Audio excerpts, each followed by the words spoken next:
أشهد أن لا إله إلا الله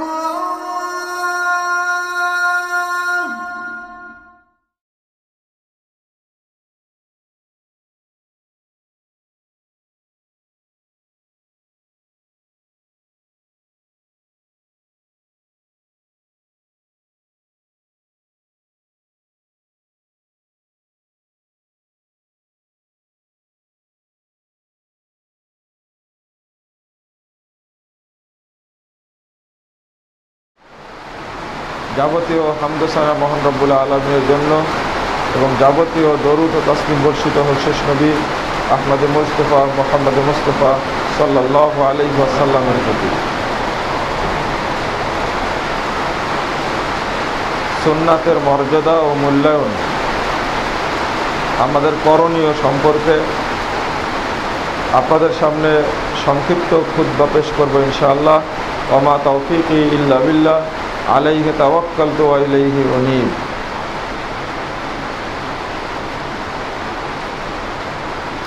সম্মানিত মুসল্লিবৃন্দ, প্রায় একটি বছর পরে কাশেমপুর কারাগারের পার্শ্বে আবারও আল্লাহ আসার সুযোগ দান করেছে আপনাদের সামনে দুটি কথা বলার জন্য। এজন্য আল্লাহ শুকরিয়া আদায় করছি, আলহামদুলিল্লাহ। যদি আজও জেলখানায় থাকতাম তাহলে হয়তো আশা হতো না। আমি বহুদিন থেকেই চাইতাম যে আপনাদের কৃতজ্ঞতা কিভাবে স্বীকার করি, কিন্তু বিভিন্ন সমস্যার কারণে আপনাদের ডাকে সাড়া দিতে পারেনি। আজকে আল্লাহ রাব্বুল আলামিন ব্যবস্থা করে দিয়েছেন, তাই চলে এসেছি, আলহামদুলিল্লাহ। খুতবার শুরুতেই বলে নিই, বিগত বছরের 7ই নভেম্বর থেকে নিয়ে এই সালের 9 মার্চ পর্যন্ত আপনাদের পাশেই কাশেমপুর কারাগার 1-এ 4 মাস 2 দিন অবস্থান করেছি। এত কাছে থাকার পরেও আপনাদের এখানে খুতবা দেওয়ার প্রায় মাসখানেক পরে মনে হয় গ্রেফতার। আপনারা অনেক দোয়া করেছেন আমার জন্য, প্রচেষ্টা করেছেন, এজন্য আমি কৃতজ্ঞ। তবে আপনাদের জন্য জেলখানায় বসে বসে দোয়া করেছি, আল্লাহ যেন আমাদেরকে কিয়ামতের মাঠে কবরে যেন মুক্ত করে দেন এবং মৃত্যুর পূর্বে যেন আমাদেরকে আল্লাহ জান্নাতের সদস্য হিসাবে কবুল করে নেন।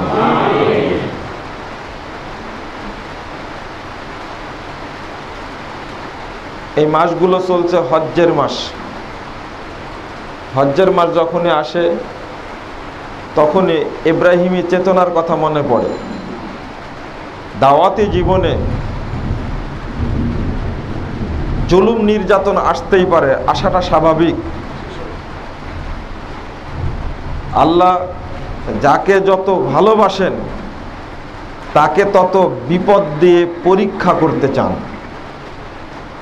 আল্লাহ রাব্বুল আলামিন বলেছেন পরীক্ষিত নবী সম্পর্কে, মুসলিম জাতির পিতা ইব্রাহিম আলাইহিস সালাতু ওয়াস সালাম, তার সম্পর্কে বলেছেন ওয়া ইয ইবতালা ইব্রাহিম রাব্বুহু বিকালিমাত ফাতাম্মাহুন। আল্লাহ রাব্বুল আলামিন ইব্রাহিম আলাইহিস সালামকে অনেকগুলো বিষয়ে পরীক্ষা নিয়েছিলেন, তিনি প্রত্যেকটি পরীক্ষায় উত্তীর্ণ হয়েছিলেন। আল্লাহ বলেছেন ক্বালা ইন্নী জাইলুকা লিন-নাসি ইমামা, হে ইব্রাহিম আমি তোমাকে এই পরীক্ষায় উত্তীর্ণ হওয়ার কারণে গোটা পৃথিবীর সমস্ত মানব জাতির ইমাম বানিয়ে দিলাম। পরীক্ষা না দিলে তো পাশ করবেন না, আর পাশ না করলে তো ডিগ্রি হবে না। ইব্রাহিম আলাইহিস সালাম পরীক্ষা দিয়েছিলেন, পাশ করেছিলেন, ডিগ্রি পেয়ে গেছেন একটা। তিনি কি গোটা মানব জাতির ইমাম। কাল কিয়ামতের মাঠেও তিনি সম্মানিত হবেন। যে সমস্ত ভাইয়েরা মাঠে ঘাটে হাটে বাজারে সর্বত্র নির্ভেজাল তাওহীদের দাওয়াত দিয়ে থাকেন, তাদের উদ্দেশ্য করে বলছি, যতই বিপদ সামনে আসুক না কেন, আপনি একমাত্র আল্লাহর উপরে ভরসা করবেন, আর বেশি বেশি বলবেন হাসবুনাল্লাহ ওয়া নি'মাল ওয়াকিল। বলতে পারবেন? হাসবুনাল্লাহ ওয়া নি'মাল ওয়াকিল। এটা বলেছিলেন ইব্রাহিম আলাইহিস সালাতু ওয়াস সালাম, যখন তাকে হাত পা বেঁধে বিশাল আগুনের গর্তের মধ্যে ফেলে দেওয়া হচ্ছিল, তখন তিনি বলেছিলেন হাসবুনাল্লাহ, আমাদের জন্য আল্লাহই যথেষ্ট, আর তিনি সুন্দর ব্যবস্থা করবেন। যখনই বলে দিলেন তখনই জিবরিল আমিন আয়াত নিয়ে এসে হাজির হয়ে গেল। আল্লাহ রাব্বুল আলামিন বলে দিলেন কি, ইয়া নারু কুনি বারদাম ওয়া সালামান আলা ইব্রাহিম, হে আগুন তুমি ইব্রাহিমের উপরে ঠান্ডা শীতল হয়ে যাও। যে আগুনের গর্ত সেটা ফুলের বাগানে পরিণত হতে পারে। এজন্য পাকিস্তানের জাতীয় কবি ডক্টর ইকবাল বলছেন, अगर पैदा हो फिर हम इब्राहिम का ईमा पैदा अटकर सकती है फिर अंदाज गुलिस्ता पैदा। হে উপমহাদেশের মুসলিমরা শুনে রাখো, তোমাদের মধ্যে যদি সেই সময়ের ইব্রাহিম এবং ইসমাইলের চেতনা জাগ্রত হয়, আজকে যে ইংরেজরা এই দেশকে আগুনের কুণ্ডুলি তৈরি করেছে, এই আগুন নিভে গিয়ে সেটাই ফুলের বাগানে পরিণত হতে পারে। তাওহীদ হবে মূল জিনিস। সেই সাথে আরেকটি কথা বলি, ডক্টর ইকবাল বলছেন, মুহিদ চেবার পায়রি জিজারাস চে শামশিরি হিন্দি নেহি বারছারাস উম্মিদ ওয়া হিরাসাস না আবাসাত জিকাস বারিনাস বুনিয়াদ তাওহীদ ওয়া বাস। তিনি বলছেন, শুনে রাখো হে তরুণ সম্প্রদায়, একজন মুহিদ ব্যক্তির সামনে, তাওহীদপন্থী ব্যক্তির সামনে ভারতের তীক্ষ্ণ তরবারি কিছুই না। তাকে যতই টাকা পয়সা ধন দৌলত বাড়ি গাড়ি দিতে চাও না কেন, তাওহীদের নেশায় সবকিছুকে কুরবানি করতে পারে সে। এক একটা চেতনার উপরেই ইসলাম বিজয় লাভ করেছে। ইসলাম জিন্দা হতা হয় হার কারবালাকে বাদ। কারবালা না হলে ইসলাম জিন্দা হয় না। আপনি বিপদগ্রস্ত হবেন না, বাড়িতে বসে বসে পান চাবাবেন আর মুড়ি চাবাবেন আর মনে করবেন ইসলাম বিজয় হয়ে গেছে, কোশ্চিন কালেও হবে না। খাব্বাব বিন আরতাতের মতো সাহাবী, খুবাইব রাদিয়াল্লাহুর মতো সাহাবী, তারেক বিন জিয়াদের মতো মর্দে মুজাহিদ, আলী বিন আবু তালেবের মতো হায়দার, এই সমস্ত সিংহরা ইসলামের বাণী প্রচারের জন্য নিজেদের জীবনকে উৎসর্গ করে দিয়েছেন বলেই ইসলাম দ্রুত গোটা পৃথিবীতে ছড়িয়ে গেছে। অল্প একটু বিপদে পড়লেই আপনাদের দাওয়াত থেকে পিছিয়ে যাবেন, এ কাপুরুষ ছাড়া কিছু নয়। কোশ্চিন কালেও হতে পারে না। আপনার পক্ষে ওই কথাটি থাকবে। যেদিন গ্রেফতার হয় সেদিন তার আগের দিন রাত্রিতে আমি বক্তব্য দিতে গিয়ে বলেছিলাম, ভয় দেখায় কোনো লাভ নেই। ইন্না সলাতি ওয়া নুসুকি ওয়া মাহইয়ায়া ওয়া মামাতি লিল্লাহি রাব্বিল আলামিন।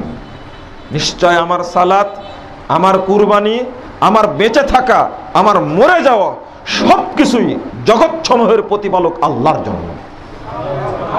যে ব্যক্তি এই কথা বলতে পারে সে দাওয়াত থেকে পালিয়ে যেতে পারে? আপনি কেন পালাবেন?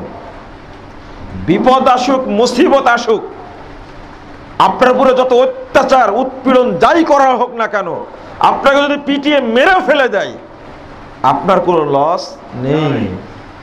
আল্লাহ রাসূল বলছেন, আজাবাল্লি আমরিল মুমিন, মুমিন ব্যক্তির জন্য আশ্চর্যজনক একটা বিষয়, ফালাহু কুল্লুহু খায়র, মুমিন ব্যক্তির সব কিছুই কল্যাণ। বলুন আলহামদুলিল্লাহ। সবই কল্যাণ। মুমিন যা করে সেটাই কল্যাণ, অন্য কোনো ব্যক্তির জন্য সুসংবাদ নয়। ইদা আসাবাতুহু দাররাউ সাবারা ফাহুয়া খায়রুল লাহ। রাসূল সাল্লাল্লাহু আলাইহি ওয়াসাল্লাম বলছেন, যখন তার বিপদ ঘনিয়ে আসে তখন সে ধৈর্য ধারণ করে, এটাও তার জন্য কল্যাণ। ওয়া ইদা আসাবাতুহু সাররা শাকারা, যখন আনন্দ তাকে ঘিরে ধরে তখন সে আল্লাহর কৃতজ্ঞতা স্বীকার করে, ফাহুয়া খায়রুল্লাহ, এটাও তার জন্য কল্যাণ। মুমিন ব্যক্তি তো অকল্যাণ বলে কিছু নেই। তবে এখানে একটা হাদিস আপনাদের শুনিয়ে রাখি। আজীবন মনে রাখবেন। দাওয়াতি কাজ করতে গিয়ে বিপদে পড়বেন, আপনাকে গালি দিবে। যেমন কালকেই রাত্রিতে বক্তব্য দিয়ে আসছিলাম, বেদাতিরা রাস্তা ঘিরে ধরেছে, বক্তব্য দিলাম তখন কেউ যায়নি। মানে কুয়ার বিড়াল, কুয়ার ব্যাং আর ঘরের বিড়াল, মাতবরি ওই জায়গাতে, বাহিরে কোনো মাতবরি নেই, চলে না তার মধ্যে। আর একটা উদাহরণ আছে, দিলাম না তাই। কিন্তু বেদাতিরা চিরদিনই ভীতু, তাওহীদি হুঙ্কার যাদের নেই তারা তো আজীবন শয়তানের আনুগত্য করে আসছে। ইন্না কায়দা শয়তানে কানা দাঈফা। আল্লাহ বলছেন শয়তানের কৌশল সব সময় দুর্বল। তো দুর্বল তো হবেই, এটা স্বাভাবিক। আপনি দাওয়াতি কাজ করতে গেলে বিভিন্ন পরীক্ষার সম্মুখীন হবেন, বাধার সম্মুখীন হবেন। আপনাকে যাই বলা হোক না কেন, স্মরণ রাখবেন ওই হাদিসটি। রাসূলুল্লাহ সাল্লাল্লাহু আলাইহি ওয়াসাল্লাম বলছেন 2588 নম্বর হাদিস সহিহ মুসলিমের, মান তাওয়াদা লিল্লাহ ওয়া রাফাআহু, যে ব্যক্তি আল্লাহর জন্য লাঞ্ছিত হলো, আল্লাহর জন্য নিচু হলো, ছোট হলো, অপমানিত হলো, আল্লাহ রাব্বুল আলামিন তার মর্যাদাকে বৃদ্ধি করে দেন। এটা রাসূল সাল্লাল্লাহু আলাইহি ওয়াসাল্লামের হাদিস। আর মর্যাদার মালিক কে? আল্লাহ। সম্মানের মালিক আল্লাহ।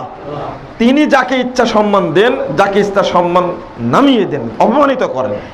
অতএব যখন রাসূল সাল্লাল্লাহু আলাইহি ওয়াসাল্লামের কথা বললেন, আপনার ভয় কিসের? দাওয়াতি কাজ থেকে পিছিয়ে যাবেন? যে না, পিছিয়ে যাওয়ার কোনো সুযোগ নাই। তাহলে তো পরীক্ষায় পড়তে পারবেন না। ব্রিটিশ বিরোধী আন্দোলন চলছে,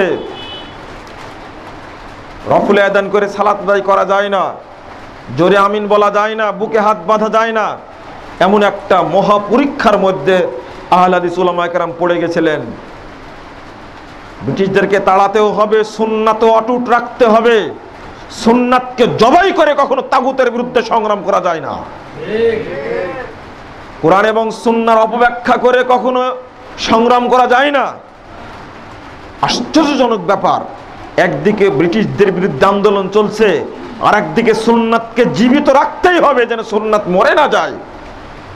দিল্লির শাহী মসজিদে, জামে মসজিদে দিল্লিতে সালাত আদায় করতে গেছেন গাজী মারজুম হোসাইন, মাকদুম হোসাইন উর্ফে মারজুম হোসাইন। তখন তার বন্ধু বলছে আজকে রফুল আযান করা যাবে না। জিজ্ঞেস করছেন কেন এই কথা বলছো? এটা হলো কেন্দ্রীয় মসজিদ, ইন্ডিয়ার উপমহাদেশের কেন্দ্রীয় মসজিদ এটা। এখানে রফুল আযান করলেই ইংরেজরা তোমাকে ধরে ফেলবে, অবশ্যই তোমাকে ফাঁসি দিয়ে মারবে। তিনি বললেন তাহলে কি করব? রফুল আযান করতে হবে না। তিনি হুঙ্কার দিয়ে বললেন তুমি কাপুরুষ, রফুল আযান না করে মুনাফিক হয়ে মরবো না আমি। রফুল আযান করার পরে যদি আমার ফাঁসি হয় তবুও রাসূলের সুপারিশ পেয়ে আমি জান্নাতে যেতে চাই। রফুল আযান করলেন, গ্রেফতার হয়ে গেলেন। 82 বিঘা সম্পত্তি বাজেয়াপ্ত করা হলো। তার বাড়ি ঘরটাকে রাজকোষাগারে নেওয়া হলো। তাকে যখন ফাঁসিতে ঝোলানো হচ্ছে, রায় হয়ে গেছে, কার্যকর করা হবে। আল্লাহ কি খাস রহমত, একবার নয়, দুইবার নয়, তিনবার ফাঁসির দড়ি ছেড়ে পড়ে গেছেন, মারতে পারেনি তারা। মওতের ফয়সালা কোথায় হয়? আসমানে হয়। আল্লাহ করেন, এটা কারো হাতে নয়। তিনি বেঁচে গেলেন। একটা শুধু তামার বদনা হাতে নিয়ে বেরিয়ে চলে আসলেন ইন্ডিয়া থেকে। এসে সাতক্ষীরায় তিনি আবাস গাড়লেন। সন্তান ছিলেন সাতক্ষীরারে। আশ্চর্য হতায় সুন্নাতের প্রতি তার মহব্বত কত ছিল। শাইখুল কুল ফিল কুল মিয়া নাজির হোসেন দেহলভী রাহিমাহুল্লাহ তিনি জানতেন আমিন বললে আমাকে গ্রেফতার করা হবে, এতে কোনো সন্দেহ নেই। তিনি পাঞ্জাবের স্টেশন থেকে নেমে মসজিদে সালাত পড়ার সময় এশার সালাতে আমিন বলেছেন। একবার আমিন বলার কারণে একদিন নয়, 2 দিন নয়, টানা 1টা বছর তাকে জেল খাটতে হয়েছে। কিন্তু সুন্নাত তারা ছেড়ে দিবেন না। অতএব আপনাদের মধ্যে কি বলছেন? আপনাদের মধ্যে তাওহীদি চেতনা থাকতে হবে এবং দাওয়াতি চেতনা থাকতে হবে, যে কখনোই যেন দাওয়াত থেকে বেরিয়ে না যান। যদি আপনাদের আসার একটু এগিয়ে আসার সুযোগ থাকতে একটু এগিয়ে আসুন, আপনারা ভাইদের বসতে দেন। বৃষ্টির কারণে জায়গাটা ছোট হয়ে গেল, বাহিরে জায়গা করা ছিল মনে হয়। যাক, আল্লাহ যেন বৃষ্টিটা দূর করে দেন। আল্লাহুম্মা আমিন। আল্লাহুম্মা হাওয়ালাইনা ওয়ালা আলাইনা, আল্লাহুম্মা হাওয়ালাইনা ওয়ালা আলাইনা, আল্লাহুম্মা আলাল জিরাবে ওয়াল আকামে ওয়া বুতুনিল আউদিয়াতে ওয়া মানাবিতিশ শাজার, আল্লাহুম্মা হাওয়ালাইনা ওয়ালা আলাইনা, আল্লাহুম্মা আলাল আকামে ওয়াল জিরাবে ওয়া বুতুনিল আউদিয়াতে ওয়া মানাবিতিশ শাজার। আমি আজকে আলোচনা করতে চেয়েছি সুন্নাতের মূল্যায়ন। আমরা সুন্নাতকে ভালোবাসি, রাসূল মুহাম্মদ সাল্লাল্লাহু আলাইহি সাল্লামকে খুব মহব্বত করি, কিন্তু মূল্যায়ন কি জিনিস এটা কি জানি আমরা? সুন্নাতের মূল্যায়ন করতে হয় কি করে? যতই বাধা আসুক না কেন, সুন্নাতের প্রকৃত রূপটাকে ধরে রেখে, সুন্নাতের প্রকৃত চেহারাকে ধরে রেখে সুন্নাতকে মূল্যায়ন করার নাম হলো রাসূলকে ভালোবাসা। আপনি মুখে বলেছেন আল্লাহ নবীকে আমি খুব ভালোবাসি, এক শ্রেণীর মানুষ আছে শুধু 12ই রবিউল আউয়াল এই দিবসটি পালন করে রাসূলকে ভালোবাসে, 15ই শাবান হালুয়া রুটি খেয়ে তারা ভালোবাসে। এক শ্রেণীর মানুষ যখন মুয়াজ্জিন বলে আশহাদু আন্না মুহাম্মাদুর রাসূলুল্লাহ, তখন বুড়ো আঙ্গুলে চুমু দিয়ে চোখে স্পর্শ করে আল্লাহর নবীকে ভালোবাসে। এই ভালোবাসাটা প্রকৃত ভালোবাসা নয়। সুন্নাতের মূল্যায়ন করে, সুন্নাতকে যথাযথভাবে বাস্তবায়ন করে এর মূল্যায়ন করতে হয়। আল্লাহ রাব্বুল আলামিন বলছেন সূরা হাশর 7 নম্বর আয়াত, ওয়া আতাকুমুর রাসূলু ফাখুযুহু, আল্লাহ রাসূল তোমাদেরকে যা দান করেছেন তা তোমরা আঁকড়ে ধরো, ওয়া মা নাহাকুম আনহু ফান্তাহু, আর যা থেকে তিনি নিষেধ করেছেন তা থেকে বিরত থাকো। এটা একটা মূলনীতি মনে রাখবেন। মুহাম্মদ সাল্লাল্লাহু আলাইহি সাল্লাম যা দিয়েছেন তা আঁকড়ে ধরতে হবে, যা দেননি তা বাদ দিতে হবে, আর যা থেকে তিনি নিষেধ করেছেন তার থেকে বিরত থাকতে হবে। সূরা আলে ইমরান 31 নম্বর আয়াতে আল্লাহ রাব্বুল আলামিন বলেছেন, কুল ইন কুনতুম তুহিব্বুনাল্লাহ ফাত্তাবিউনি, হে মুহাম্মদ সাল্লাল্লাহু আলাইহি সাল্লাম আপনি বলুন, তোমরা যদি আল্লাহকে ভালোবাসতে চাও ফাত্তাবিউনি, তাহলে তোমরা আমার অনুসরণ করো। তা আল্লাহকে ভালোবাসার শর্ত হলো মুহাম্মদ সাল্লাল্লাহু আলাইহি সাল্লামের অনুসরণ করা। যতক্ষণ পর্যন্ত কোনো ব্যক্তি মুহাম্মদ সাল্লাল্লাহু আলাইহি সাল্লামের পূর্ণ অনুসরণ না করবে, ততক্ষণ ওই ব্যক্তি আল্লাহর অনুসরণ করতে পারবে না। এই আয়াত দ্বারা রাসূলের যে কোনো সুন্নাতের অনুসরণ করা ফরজ হয়ে গেল, আনুগত্য করা ফরজ। তাহলে কি করবেন? ইউহিব্বুকুম, আল্লাহ রাব্বুল আলামিন তোমাদেরকে ভালোবাসবেন, ওয়া ইয়াগফির লাকুম যুনুবাকুম, এবং রব্বুল আলামিন তোমাদের সমস্ত পাপকে ক্ষমা করে দেবেন। যদি কোনো ব্যক্তি রাসূল সাল্লাল্লাহু আলাইহি ওয়াসাল্লামের সুন্নাতকে মেনে নেয়, যদি ভালোবাসে, সুন্নাতের ভালোবাসার কারণেই ওই ব্যক্তির পাপগুলো মাফ হতে থাকবে। এটা আশ্চর্যজনক একটা ব্যাপার। আপনি সুন্নাত মানলে নেকি পাবেন, কিন্তু পাশাপাশি সুন্নাত মানার কারণে বিগত পাপ মাফ হয়ে যায়, এটা একটা আশ্চর্যজনক ব্যাপার। সালাতে জোরে আমিন বলা রাসূল সাল্লাল্লাহু আলাইহি ওয়াসাল্লামের সুন্নাত, এর ফজিলত রাসূল সাল্লাল্লাহু আলাইহি ওয়াসাল্লাম বলেছেন, ও গুফিরা লাহু মা তাকদ্দামা মিন যামবিহি, ইমাম মুক্তাদি এবং ফেরেশতার আমিন একসঙ্গে মিলে গেলে পূর্বের যাবতীয় পাপকে ক্ষমা করে দেওয়া হয়। একটা ফজিলত পেলাম, আমি সুন্নাতকে আঁকড়ে ধরলাম, তাতে কি হলো? ইয়াগফির লাকুম যুনুবাকুম, আল্লাহ এই আয়াতে বলছেন আল্লাহ রাব্বুল আলামিন তোমাদের পূর্বের সমস্ত পাপকে ক্ষমা করে দিবেন। তাহলে দুইটা জিনিস পাওয়া গেল। তাহলে সুন্নাতকে মূল্যায়ন করবেন না কেন? আল্লাহ রাব্বুল আলামিন বলছেন সূরা আহজাব 21 নম্বর আয়াত, লাকাদ কানা লাকুম ফি রাসূলিল্লাহি উসওয়াতুন হাসানাহ, তোমাদের জন্য সর্বোত্তম আদর্শ নিহিত রয়েছে মুহাম্মদ সাল্লাল্লাহু আলাইহি ওয়াসাল্লামের মধ্যে। এখন প্রশ্ন হলো, আপনি এবং আমি আল্লাহর নবীকে মূল্যায়ন করব কি করে? যেমন আরেকটা হাদিস আসছে, আল্লাহ রাসূল বলছেন কুল্লু উম্মতি ইয়াদখুলুনাল জান্নাহ, আমার প্রত্যেকটি উম্মতি জান্নাতে প্রবেশ করবে, ইল্লা মান আবা, তবে যে আমাকে মানে না ও জান্নাতে যাবে না। সাহাবীরা প্রশ্ন করেছেন কিলা মান আবা ইয়া রাসূলুল্লাহ, আল্লাহ রাসূল আপনাকে মানে না এই ধরনের লোক আবার কে আছে?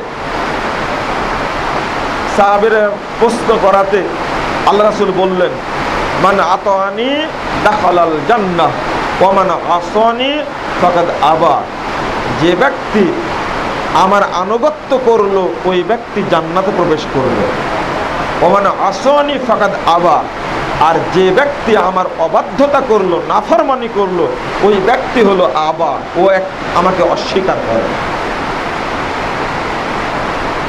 এখানে একটা হাদিস প্রমাণিত হয়, যখন সাহাবীরা প্রশ্ন করলেন যে আপনাকে মানে না এমনটা কি আছে, সাহাবা কেরাম জানতেন না যে আল্লাহর নবীকে কেউ মানবে না, এটা তারা জানতেন না। এই জন্য প্রশ্ন করছেন আপনাকে মানে না, আপনাকে মানবে না, এ আবার কি? তারা কখনো ভাবেননি যে আল্লাহর নবীকে মানবে না এই ধরনের লোক পৃথিবীতে আসতে পারে, এটা তাদের ধারণা ছিল না। এবার যদি আমি বলি আল্লাহর নবীকে মানে এই ধরনের লোক কি আছে কেউ? এটা উল্টা হয়ে গেল না? এখন পুরোপুরি আনুগত্য করে আল্লাহ রাসূলের এমন লোকটি পাওয়া খুব মুশকিল।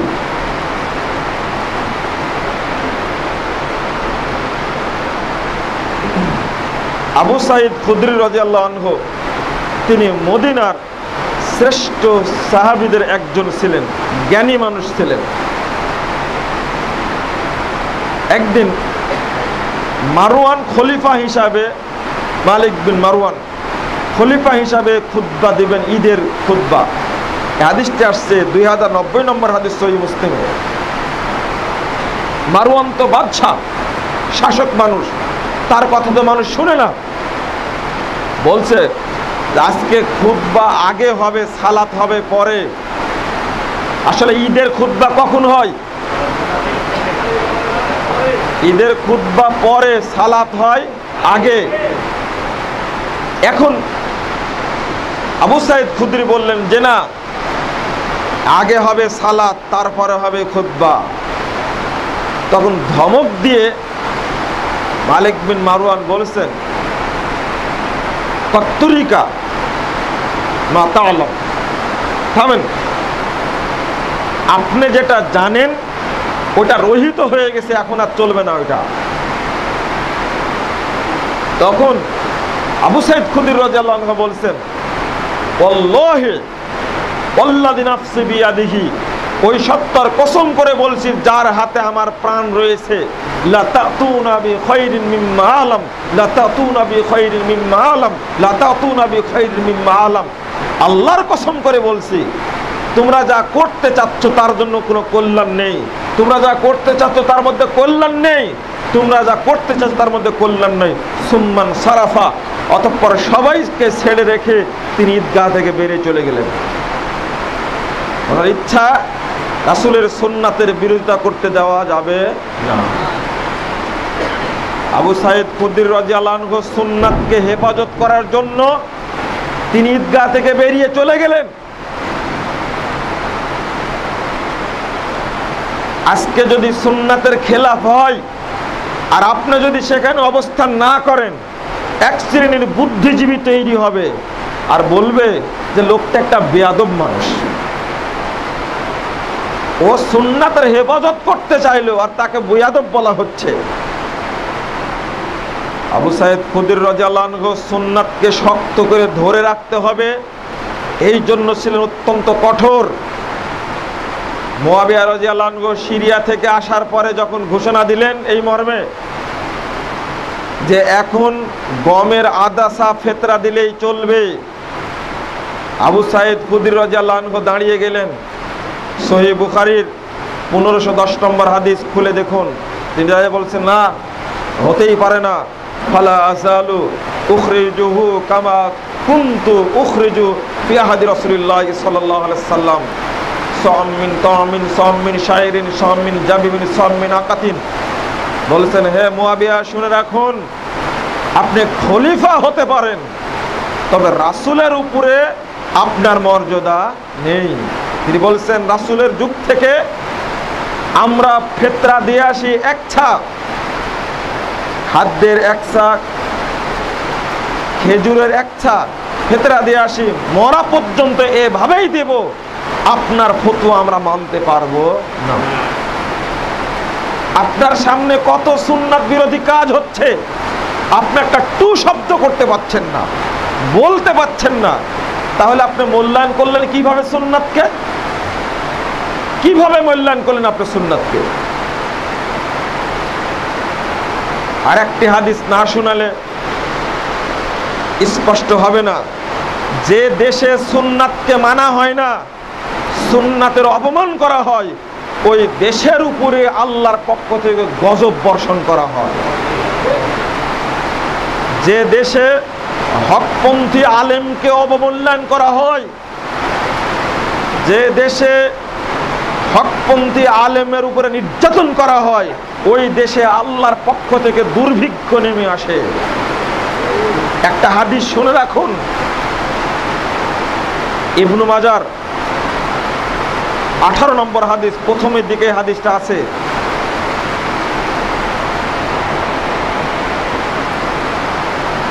মুআবিয়া রাদিয়াল্লাহু আনহু তখন ইতালিতে আছেন, আর উবাদা বিন সামিত রাদিয়াল্লাহু আনহু মদিনার 6 জন প্রথম ইসলাম গ্রহণকারী সাহাবীদের একজন ছিলেন উবাদা বিন সামিত।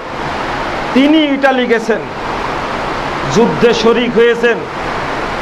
দেখার পরে দেখছেন ওই লোকেরা সুদ খাচ্ছে। তিনি বললেন, ইয়া আইয়ুহান নাস আনতুম তাকুলুনার রিবা, হে মানব মণ্ডলী, তোমরা তো সুদ খাচ্ছ। কিভাবে সুদ খাচ্ছে? স্বর্ণ বিক্রি করতে গেলে এক দাম নেয় আর কিনতে গেলে আর এক দাম নেয়, নেয় না? এখনো তো নেই।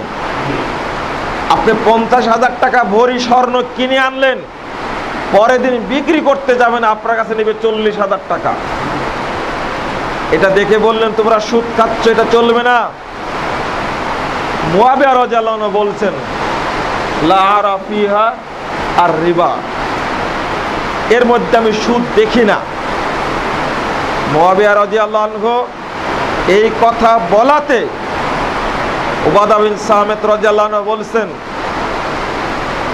উহাদ্দিসুকা আন রাসূলিল্লাহ সাল্লাল্লাহু আলাইহি সাল্লাম ওয়া তুহাদ্দিসু আন রাইক, আমি তোমাকে রাসূল সাল্লাল্লাহু আলাইহি সাল্লামের হাদিস শোনাচ্ছি আর তুমি তোমার অভিমত পেশ করছো, তুমি তোমার মতামত পেশ করছো। লাইন আখরাজানি আল্লাহ, যদি আল্লাহ আমাকে এখান থেকে বের করেন তাহলে আমি তোমার দেশে থাকবো না। লা উসাকিনুকা বি আরজিল্লাক, তুমি যে দেশে বসবাস করছো ওই দেশে আমি উবাদা থাকবো না। এই কথা বলে তিনি বেরিয়ে মদিনায় চলে আসলেন। তিনি ইতালিতে আর থাকলেন না। এবার ঘটনাটা শুনুন। যখন আসলেন, ওমর রাদিয়াল্লাহু আনহু বলছেন, কি ব্যাপার? মা আকদামাক আপনাকে কিসে ফিরে নিয়ে আসলো মদিনাতে? কেন আসলেন?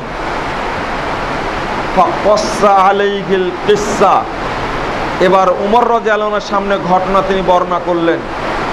ঘটনা শোনার পরে উমর রাদিয়াল্লাহু আনহু যে কথাটা বললেন, ইরজি, আপনি ফিরে যান। কব্বাহাল্লাহু ফিল আরদ লাস্তা ওয়া আমসালাক, আপনি ফিরে যান ইটালিতে। আপনার মতো মানুষ বা আপনি যে দেশে অবস্থান করবেন না, ওই দেশের উপরে আল্লাহর পক্ষ থেকে গজব নাজিল হবে। এই হাদিস প্রমাণ করে এই মর্মে যে যে দেশে রাসূলের সুন্নাতকে অবমূল্যায়ন করা হয়, রাসূলের সুন্নাতকে মানা হয় না, শরীয়তের দাম দেওয়া হয় না, ওই দেশে আল্লাহর পক্ষ থেকে গজব নাজিল করা হয়। আপনারা একটা জিনিস ইতিহাস জানেন কিনা জানি না, যখন মুহাম্মদুর রাসূলুল্লাহ সাল্লাল্লাহু আলাইহি ওয়াসাল্লামের হাদিসগুলো সংগ্রহ করছিলেন, বক্ষে আটকে রাখে দাওয়াতি কাজ করছিলেন আহমদ বিন হাম্বল, তখন তৎকালীন শাসক তাকে জেলখানায় পুরে রেখেছিলেন। এই জেলখানার পুরার কারণে পুরো বাগদাদের উপরে দুর্ভিক্ষ নেমে এসেছিল। ওই আলেমদের উপর নির্যাতন করার কারণে। তাই উমর রাদিয়াল্লাহু আনহু বলছেন, আপনি ফিরে যান। তাব্বাহাল্লাহু ফিল আরদি লাস্তা ওয়া আমসালাক, আপনি এবার আপনার মতো মানুষ যে দেশে অবস্থান করবে না, সে দেশে আল্লাহর পক্ষ থেকে গজব নাজিল হবে। এ ওয়াকাতাবা ইলা মুয়াবিয়া, এবার মুয়াবিয়া বরাবর উমর রাদিয়াল্লাহু আনহু পত্র লিখলেন। বলছেন, প্রথম কথা লিখলেন, লা ইমরাতা লাকা আলাই, উবাদা বিন সামেতের উপরে মুয়াবিয়া তোমার কোনো কর্তৃত্ব নেই। এক। দুই নম্বর লিখলেন, ওয়াহমিলিন নাস মা ক্বাল, তিনি যেটা বলেছেন ওইটাই মানুষের উপরে আইন হিসাবে চালু করো। ফাইন্নাহু হুয়াল আমরু, তিন নম্বরটা লিখলেন, উবাদা যেটা বলেছেন ওইটাই হলো কথা, ওটাই হলো বিধান। এখানে কয়েকটা জিনিস ফুটে উঠে। একটা হলো উবাদা বিন সামিত রাদিয়াল্লাহু আনহু সুন্নাতকে মূল্যায়ন করতে গিয়ে দেশ ছেড়ে দিলেন। দুই, ওমর রাদিয়াল্লাহু আনহু মূল্যায়ন করলেন সুন্নাতের পাবন্দি মানুষ যে দেশে থাকবে না, ওই দেশের উপরে গজব নাজিল হবে, সুতরাং আপনি তাড়াতাড়ি ফিরে যান ইটালিতে।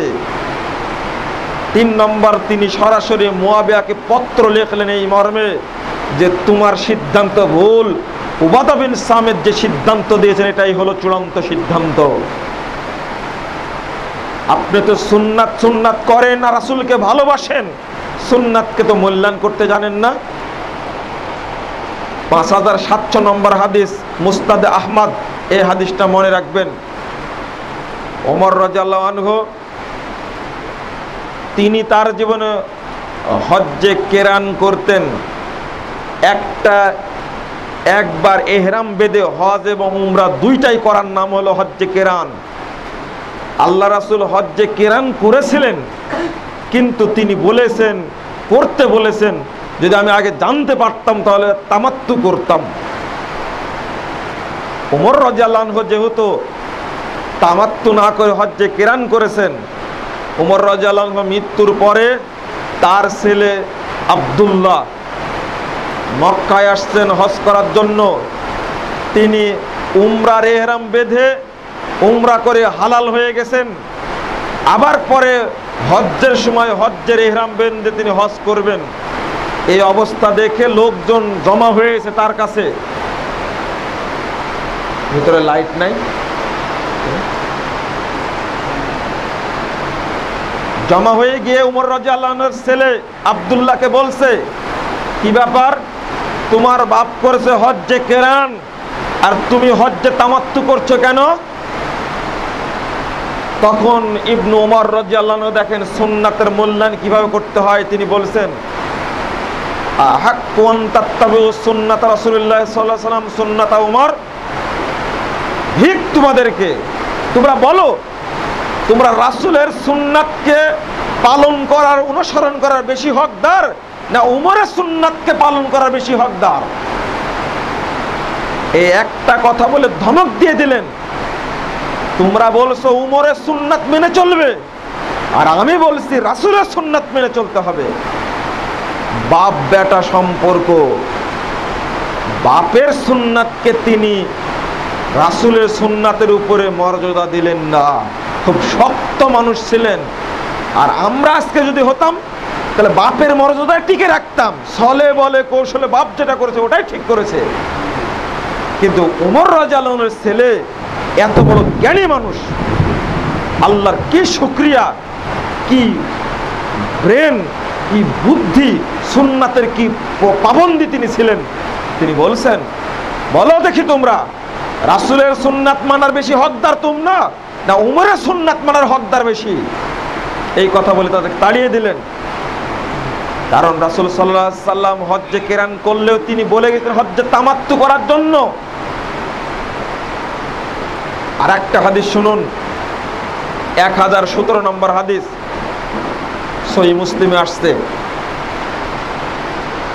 উমরের ছেলে আব্দুল্লাহ, আর আব্দুল্লাহ ছেলের নাম হলো বেলাল। কথাটা মনে রাখবেন, উমর রাদিয়াল্লাহু আনহুর ছেলের নাম হলো আব্দুল্লাহ, আর আব্দুল্লাহ রাদিয়াল্লাহু আনহুর ছেলের নাম হলো বেলাল। আব্দুল্লাহ ইবনে ওমর তিনি হাদিস বর্ণনা করছেন, লা তামনাউ নিসাআকুম ইজাস্তাদানা ইলাইহা মাসাজিদা, তোমাদের মহিলারা যদি মসজিদে যে সালাত পড়তে চায় তাহলে তোমরা তাদেরকে বাধা দিও না। এই হাদিস বলার পরে তার ছেলে বেলাল বলছেন, ওয়াল্লাহি লা নামনাউহুন্না, আল্লাহর কসম করে বলছি আমি তাদেরকে বাধা দেবই, ওদেরকে মসজিদে ঢুকতে দেব না। এই কথা বলার সঙ্গে সঙ্গে ফাকাদ্দামা ইলাইহি, ওমর আব্দুল্লাহ তিনি তার ছেলে বেলালের দিকে দৌড়িয়ে গেলেন মারার জন্য। ওয়াসাব্বাহু ফাসাব্বাহু সাব্বান সাইয়্যা, অতঃপর তাকে অত্যন্ত কড়া ভাষায় গালিগালাজ করলেন এবং বলছেন, ওয়াকুল উখবিরুকা আনিন নবী সাল্লাল্লাহু আলাইহি ওয়াসাল্লাম ওয়া তাকুল লামনা উন্না, বেয়াদব কোথাকার, আমি তোমাকে রাসূলের পক্ষ থেকে হাদিস শোনাচ্ছি আর তুমি বলছো আমি তাদেরকে আসতে বাধা দেব, তোমার এত বড় সাহস। এতটুকু আসছে সহিহ মুসলিমের মধ্যে। আর মুসনাদ আহমদ 4933 নম্বর হাদিসের মধ্যে আসছে, মা কাল্লামাহু হাত্তা মাত, আব্দুল্লাহ তার ছেলে বেলালের সাথে ওই দিনের পর থেকে মৃত্যু পর্যন্ত আর কোনোদিন কথা বলেননি। মূল কারণ কি ছিল? সুন্নাত। সুন্নাতের মূল্যায়ন করতে গিয়ে তিনি ছেড়ে দেননি। আব্দুল্লাহ বিন উমর রাদিয়াল্লাহু আনহু এত শক্ত মানুষ ছিলেন, সুন্নাতের প্রতি কাউকে সহ্য করতেন না। হাজ্জাজ বিন ইউসুফের সময় এখানে একটা কথা বলে 4454 নম্বর হাদিস সহিহ বুখারীর, হাজ্জাজ বিন ইউসুফ একজন জালেম শাসক ছিলেন। এই সময়ে কিছু সাহাবীকেও মেরে ফেলেছেন, বিষ মাখিয়ে তরবারি দ্বারা আঘাত করে ইবনে উমর রাদিয়াল্লাহু আনহুকে পর্যন্ত মেরে ফেলা হয়েছে।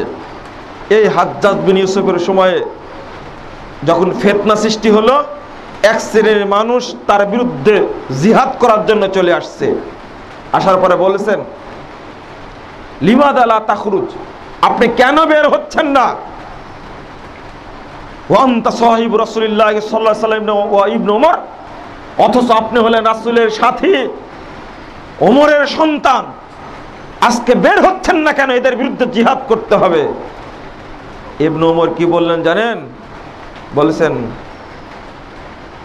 নাহনু কাতালনা লিলাই কালিমাতিল্লাহ ওয়া ইয়াকুনুদ্দীনু কুল্লুহু লিল্লাহ।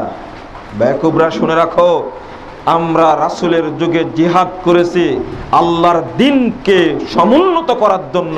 ওয়া আনতুম তুরিদুনা আন তুকাতিলু লিগায়রি দীনিল্লাহ, আল্লাহর দ্বীনের উপরে অর্থাৎ বেদিনকে প্রতিষ্ঠা করার জন্য তোমরা জিহাদ করতে চাচ্ছ। কি বুঝলেন? ইবনে উমরের মতন একজন সাহাবী তাদের ধমক দিচ্ছেন। ফাসেক শাসক ছিলেন হাজ্জাজ বিন ইউসুফ, অনেক সাহাবীকে মেরে ফেলে দিয়েছেন, অনেক তাবেঈকে মেরে ফেলে দিয়েছেন। এরপরও হাজ্জাজ বিন ইউসুফকে কেউ কাফের বলে ফতোয়া দেয়নি, কোনো সাহাবী ফতোয়া দেয়নি। আর আজকে এক শ্রেণীর মানুষ মুসলিম শাসককে কাফের বলে ফতোয়া দিচ্ছে, ও কুফরের ফতোয়াটাই জানে না। আপনাদের এটা একটা জিনিস সচেতনভাবে জেনে রাখতে, আকীদায় যদি ত্রুটি থাকে তাহলে সমস্যা। এই বাংলাদেশে এমন কিছু ভ্রষ্ট মূর্খ জ্ঞানীর লোকের জন্ম হয়েছে, যাদের এই অল্প টুটা ফাটা ইলম নিয়ে তারা আলবানী রহিমাহুল্লাহর বিরুদ্ধে বই লেখে, তাকে কটাক্ষ করে বই লেখে, শাইখ বিন বাসকে গালি দেয়। এদেরকে কোন শ্রেণীর আলেম বলবেন? ইমাম আলবানী রহিমাহুল্লাহ বিগত শতাব্দীর মুজাদ্দিদ, এত বড় সম্মানী মানুষ, 800 বছর পরে যে মুহাদ্দিসের আগমন পৃথিবীতে, সেই মুহাদ্দিসের বিরুদ্ধে এই দেশে বাংলাদেশে কত বড় জ্ঞানী, কত বড় পণ্ডিত, গোটা পৃথিবীতে এরকম কোনো প্রমাণ নেই।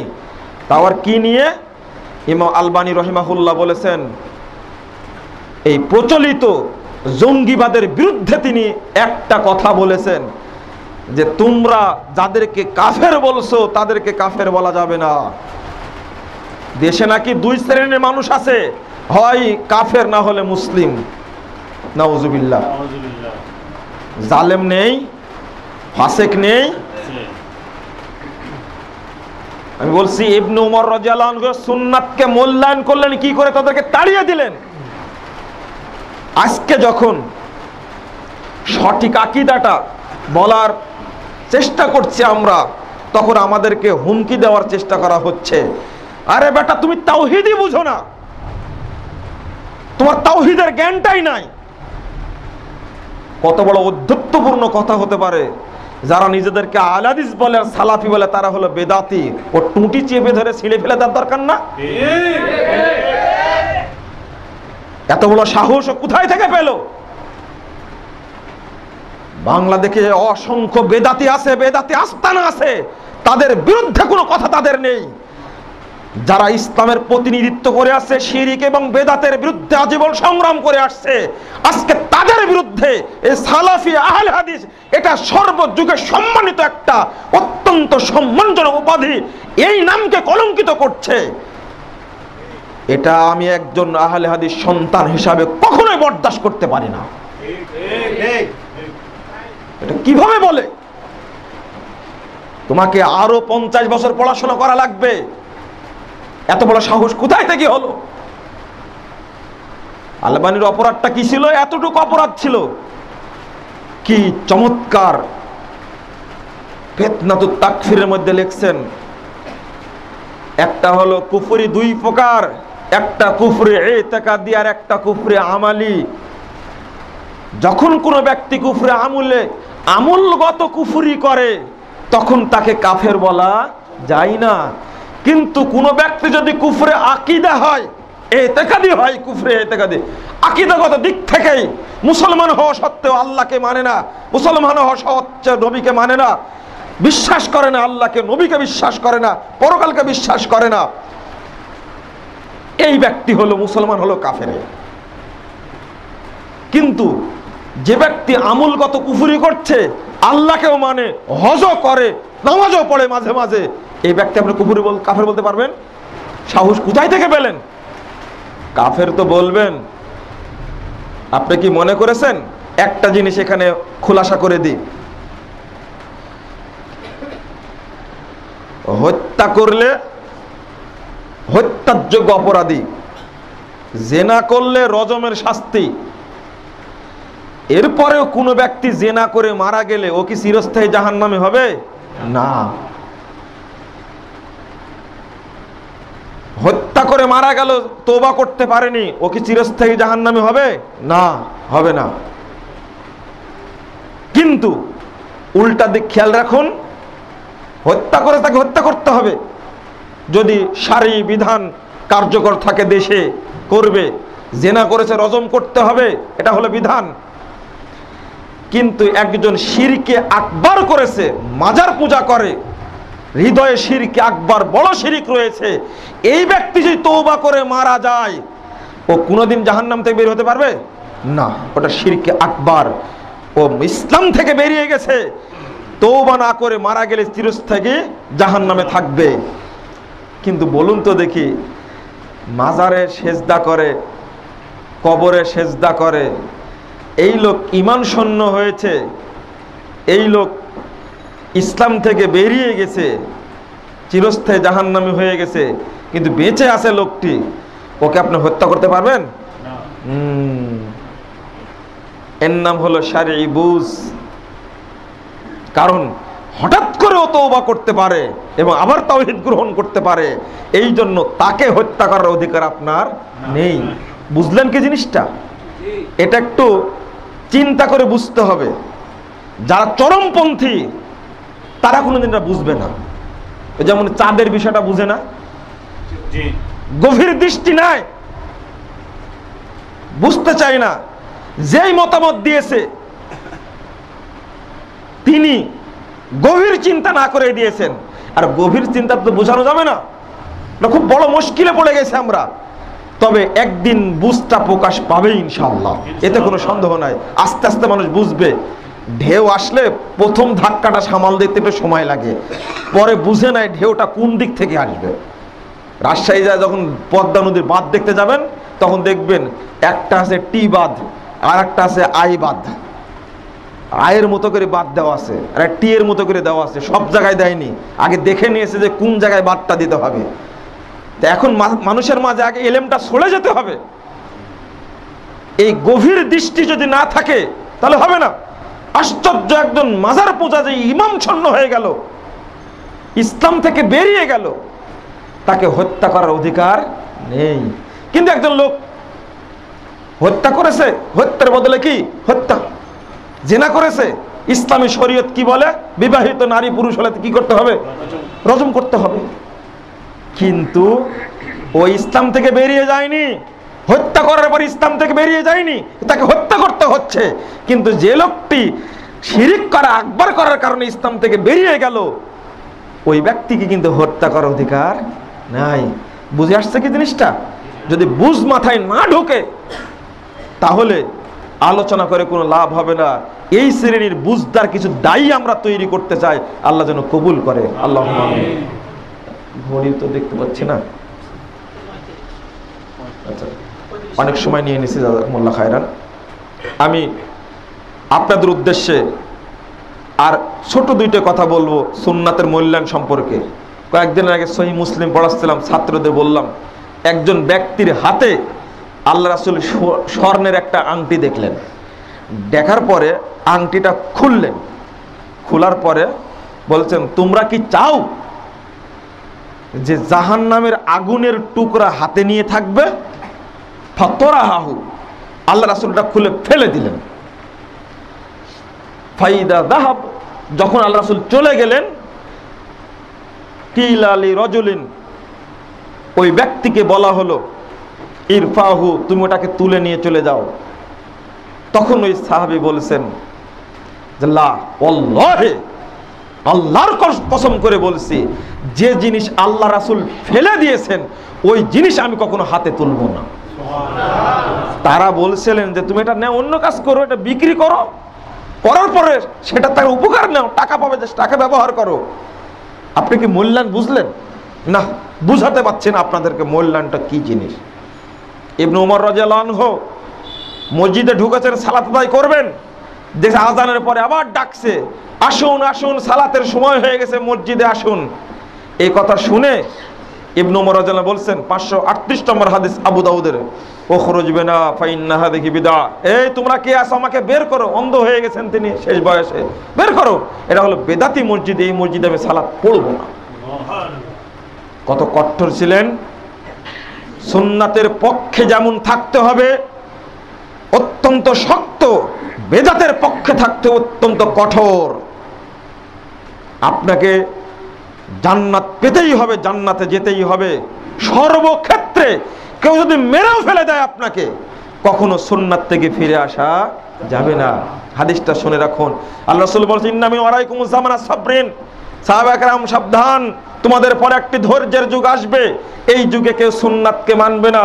লিল মুতামাসসিকি ফীহি, যে ব্যক্তি এই যুগে শক্ত করে ধৈর্য ধারণ করে আমার সুন্নাতকে আঁকড়ে ধরে থাকবে, রাসূল সাল্লাল্লাহু আলাইহি ওয়াসাল্লাম বলেছেন, ফালাহু আজরু 50 শাহীদান, ওই ব্যক্তির জন্য 50 জন শহীদের মর্যাদা রয়েছে। তাহলে আপনি সুন্নাতকে ছাড়বেন কেন? সুন্নাত তো ছাড়া আজ পর্যন্ত টাকনোর উপর থেকে কাপড় টাকনোর উপরে তুলতে পারিনি। আজ পর্যন্ত দাড়ি রাখার যে সুন্নাত, দাড়িটা ছেড়ে দিতে পারিনি। এই দুইটা সুন্নাত হলো বাহ্যিক সুন্নাত।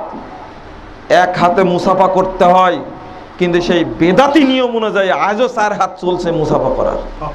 প্রতিনিয়ত রাসূলকে অপমান করা হচ্ছে আর বুকে হাত দেওয়া হচ্ছে। গোটা বাংলাদেশে সুদের জাড্ডাখানা চলছে। বেদাতকে আজকে বর্জন করতে পারিনি। শুধু মিলাদি কি বেদাত? গণতন্ত্র, সমাজতন্ত্র, ধর্মনিরপেক্ষতাবাদের বেদাত নয়? তাহলে খেলাফতের বিপরীতে চালু হয়েছে এগুলো কি বেদাত নয়? ইসলামের বিপরীতে চালু হয়েছে এই সমস্ত দিন। রাসূল মুহাম্মদ সাল্লাল্লাহু আলাইহি সাল্লামকে লক্ষ্য করে আল্লাহ বলেন, ওয়াল্লাযী আরসালা রাসূলাহু বিল হুদা ওয়া দীনিল হক লিইয়ুযহিরা আলাদ দীনি কুল্লিহি। 9 নম্বর আয়াত সূরা সফের আল্লাহ রাব্বুল আলামিন বলেছেন, এই রাসূলকে আল্লাহ প্রেরণ করেছেন দ্বীনে হক এবং হেদায়েত দ্বারা, লিইয়ুযহিরা আলাদ দীনি কুল্লিহি, পৃথিবীতে প্রতিষ্ঠিত সমস্ত দিন, ধর্ম, ইজম, মতবাদ সবকিছুর উপরে ইসলামকে বিজয়ী করার জন্য। এই দায়িত্ব কি আমাদের উপরে না? আমরা দায়িত্ব থেকে দূরে সরে গেছি। এটা হতেই পারে না। খেলাফত থেকে দূরে সরে যাওয়ার কারণে আজকে আমাদের এই দুর্দশা। ইব্রাহিমের মাস, হজ্জের মাসে আপনাদের এতটুকুই বলবো যে আপনারা কোরআন এবং সুন্নাহকে আঁকড়ে ধরুন, বেদাতকে প্রত্যাখ্যান করুন। জীবনের উপরে নির্যাতন, অপমান, লাঞ্ছনা আসবে, কিন্তু আল্লাহর কাছে আপনি কি হবেন? সম্মানিত হবেন। খুবাইবের মতো বলে উঠবেন, লাস্তু বালিহিনা উক্তাল মুসলিমা আলা আইয়্যা জামবিন কানা ফিল্লাহি মাসরাই ওয়া যালিকা ফিদাতি লিল্লাহি ইয়াশা ইউবারিক ফাউসালি ফি কুল্লি শিলবিন মুওয়াজ্জাই। খুবাইবকে যখন হত্যা করা হবে, সহিহ বুখারীর তে স্বর্ণ অক্ষরে লেখা রয়েছে, তিনি বলছেন, আমাকে যখন একজন মুসলিম হিসাবে হত্যা করা হয় তখন কোনো কিছুকেই পরোয়া করি না। মনে রেখো, আমি জানি তোমরা আমাকে হত্যা করবে, টুকরো টুকরো করে নিবে, চোখ তুলে নিবে, কান কেটে নিবে, নাক কেটে নিবে। মনে রেখো, কাল কিয়ামতের মাঠে প্রত্যেকটি টুকরায় টুকরায় আল্লাহ আমাকে পৃথক পৃথক বরকত দান করবেন। কত বড় সাহসী হলে এই কথা বলে। আপনারা দাওয়াতি কাজ চালিয়ে যান, সুন্নাতকে মূল্যায়ন করুন, কখনো বেদাতকে প্রশ্রয় দিবেন না, সর্বক্ষেত্রে চালু রাখুন। আল্লাহ যেন আমাদের সেই তৌফিক দান করেন। আল্লাহুম্মা আমিন। আপনাদেরকে আন্তরিক ধন্যবাদ জানাচ্ছি, দোয়া করছি, আল্লাহ তুমি আমাদের সকলকে কবুল করে নাও। এই বৃষ্টির দিনে অত্যন্ত কষ্ট করে আপনারা আসছেন, দাঁড়িয়ে দাঁড়িয়ে অনেকে খুতবা শুনছেন, তীব্র গরমের মাঝে আল্লাহ যেন আমাদের এই পরিশ্রমটুকু কবুল করে নিন। আল্লাহ আমিন। আল্লাহ তুমি আমাদের মৃত্যুর পূর্বেই জান্নাতের সদস্য হিসাবে তুমি কবুল করে নিও। আমিন। আকুল কওলি হাদা আস্তাগফিরুল্লাহ লি ওয়া লাকুম ওয়া লিসাইরিল মুসলিমিন। আসসালামু আলাইকুম ওয়া রাহমাতুল্লাহ। আলহামদুলিল্লাহ, সালাতু ওয়াসসালামু আলা রাসূলিল্লাহ ওয়া বাদ। সম্মানিত মুসল্লিবৃন্দ, আজকেই বাদ আসর থেকে গাজীপুর চৌরাস্তা আহলাদির যে মসজিদটা রয়েছে, এই মসজিদে ওমর ইবনুল খাত্তাব, ওমর ইবনুল খাত্তাব জামে মসজিদে আমাদের প্রোগ্রাম আছে আজকে আসর থেকে। আপনারা যদি সেখানে উপস্থিত হতে পারেন, যারা সময় দিতে পারবেন চেষ্টা করবেন উপস্থিত হওয়ার। আমরা এখান থেকে প্রোগ্রাম করে গাজীপুর চৌরাস্তায় চলে যাব ইনশাআল্লাহ।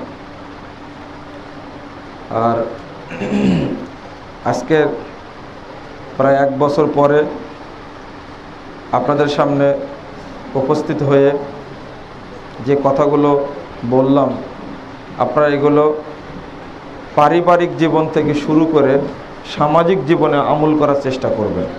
আল্লাহ যেন তৌফিক দান করেন। আল্লাহ আসার পথে আমাকে একজন ভাই প্রশ্ন করলেন, আদম আলাইহিস সালাতু ওয়াস সালাম তিনি শ্রীলঙ্কা থেকে পায়ে হেঁটে 1000 বার হজ করেছেন, এটা ঠিক কি না? গত জুমাতেও আমি এই প্রশ্ন উত্তর দিয়েছি। এখন হজ্জের টাইম তো এই মিথ্যা ফজিলতগুলো সমাজে বেশি বেশি প্রচার করা হচ্ছে।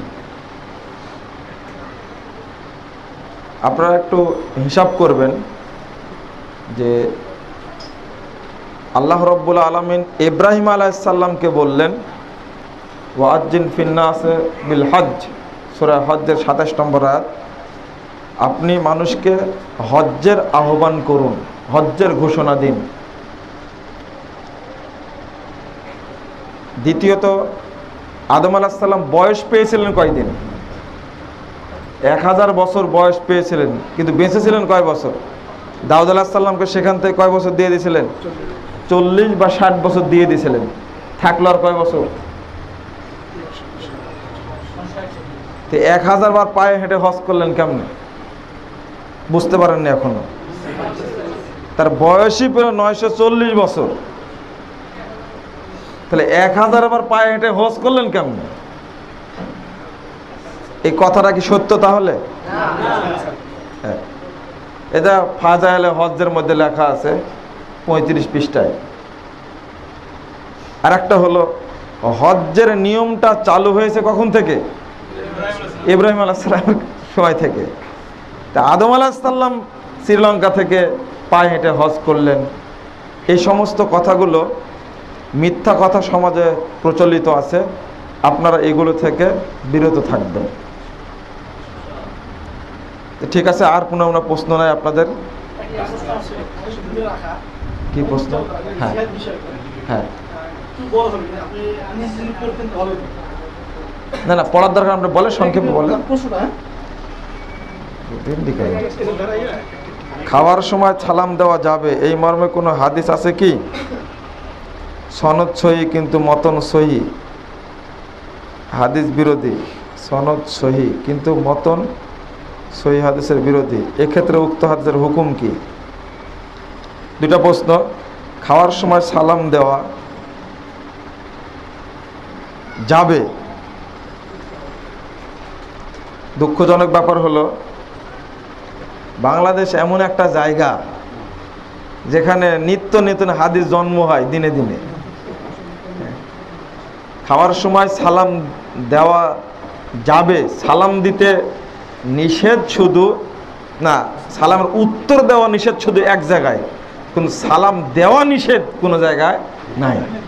সব জায়গায় সালাম দেওয়া যাবে, উত্তর নেওয়া নিষেধ।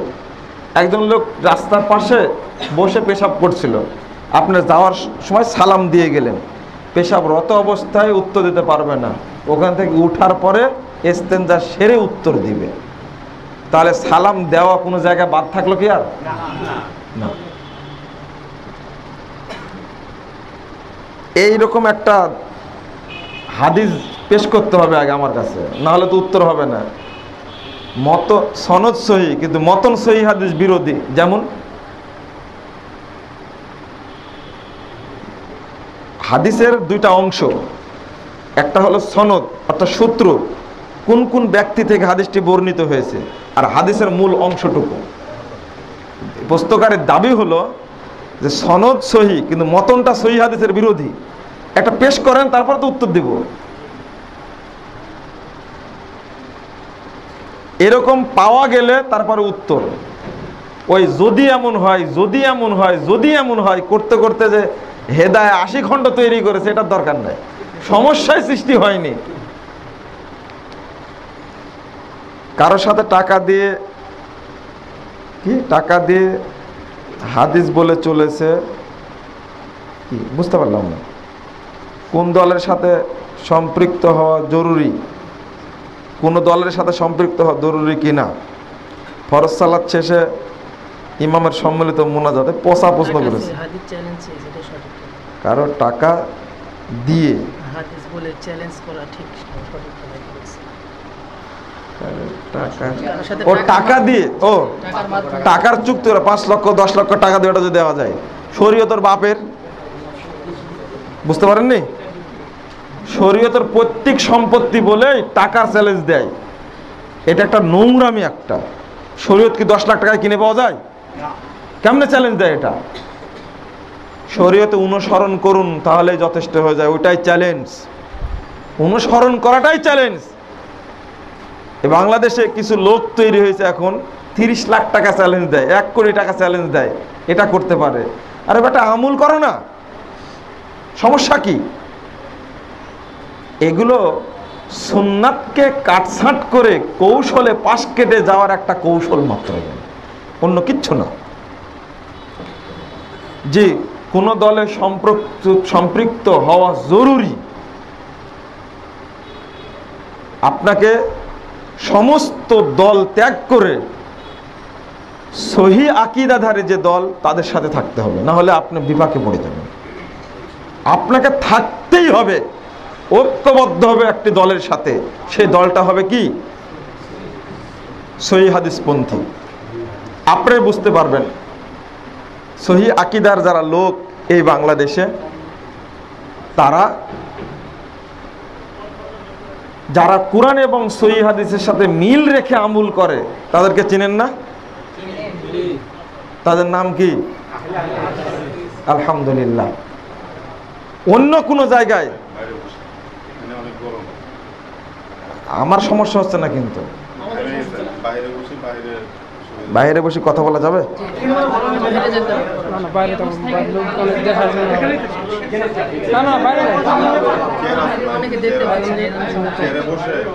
বাইরে গেলে কি সবাই বুঝতে পারবে?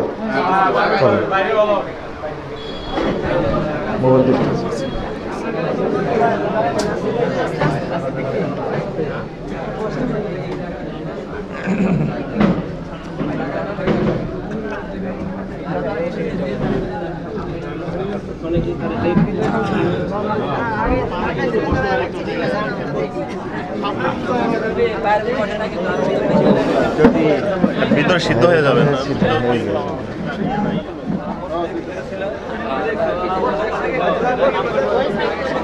আলহামদুলিল্লাহ, আপনারা বসে পড়ুন, আমি সংক্ষেপে কথা বলছি।